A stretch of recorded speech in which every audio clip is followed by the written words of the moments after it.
જય માતા।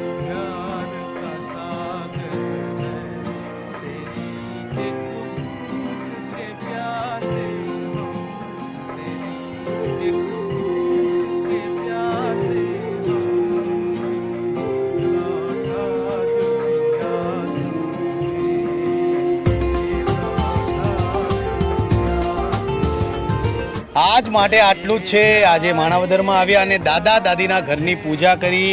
છેલ્લા 1.5 મહિનાથી દાદા અને દાદી હોસ્પિટલમાં હતા। બે ઓપરેશન થયા અને દાદીનું જે ઓપરેશન જોયું, જે પગની હાલત જોઈ, કોઈને પણ દયા આવી જાય અને કોઈને પણ દુઃખ લાગી જાય એવો એમનો પગ હતો। પણ 2-3 મહિનામાં રૂજ આવી જશે, 2-3 મહિનામાં સારું થઈ જશે। પણ તમામ લોકોને વિનંતી કરું છું કે તમારી આજુબાજુમાં આવા વૃદ્ધ હોય, આવા વડીલો હોય, આવા તમામ લોકોની મદદ કરતા રહેજો, સપોર્ટ કરતા રહેજો। જય માતાજી, જય શ્રી કૃષ્ણ।